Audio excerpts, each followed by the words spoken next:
السلام علیکم ان اکرمکم عنداللہ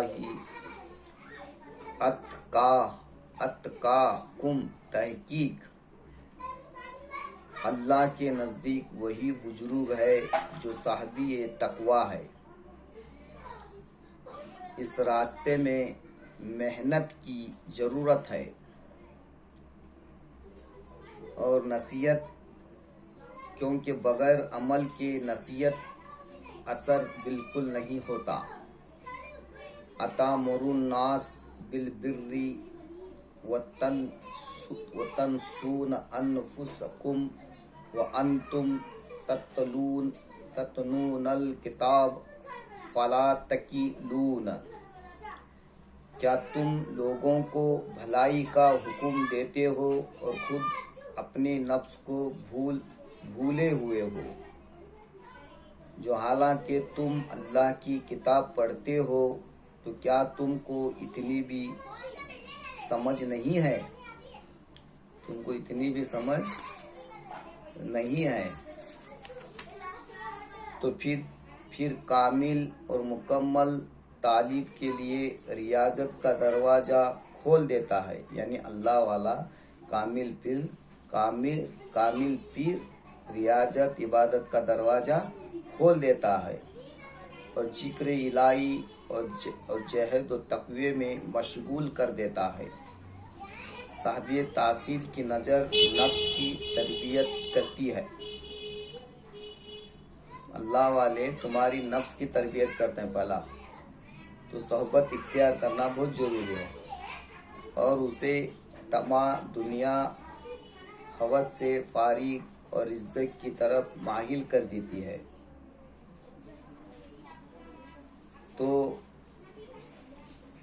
جاہد اور تقوی مقام فنا فی اللہ میں دعویٰ کرتا ہے، کہیں سال کی محنت کو لغوی جانتا ہے، حقیقت حال سے اجنبی رہتا ہے۔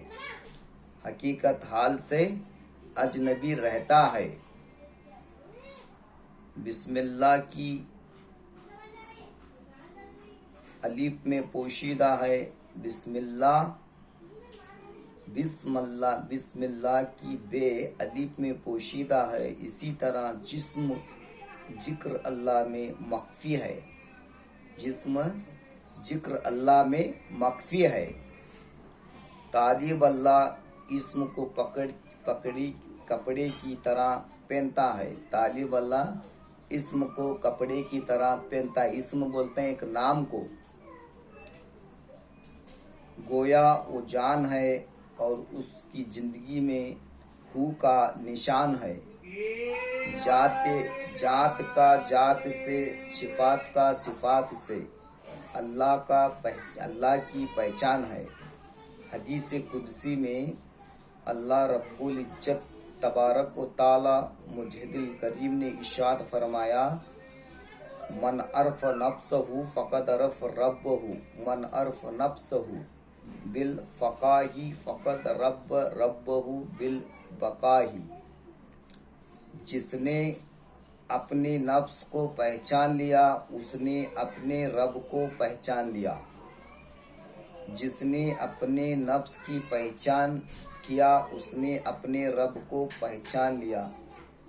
جس نے اپنے رب کو فنا کے ساتھ پہچانا، یقیناً اس نے اپنے پروردگار کو بقا کے ساتھ جانا۔ خلاصہ یہ ہے کہ ہر وقت یاد الہی میں رہنا، توحید میں مستغرق ہو جانا، یہ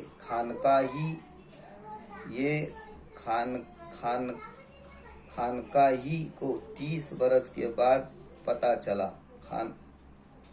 خانقانی کو ذکر الہی کے ساتھ مشغول ہونا ملک سلیمانی سے بہتر ہے۔ یہ اللہ والوں کی کیفیت آج بھی ہے صاحب۔ تو اس سال میں اللہ والے تھے، آج نہیں ہیں، آج نہیں بنتے، یہ سب غلط فہمیاں۔ ویسے اللہ والے تھے، ویسے لوگ آج بھی جیسے لوگ ہیں ویسے اللہ والے ہیں۔ آج بھی جیسا لوگ بات کرتے ہیں ویسا ہی جواب دیتے ہیں، انہوں کیسا پوچھتے رہتے ہیں ویسا ہی بولتے ہیں۔ کیا طریقت اور معرفت روڈ پہ بولنے کی چیز نہیں ہے۔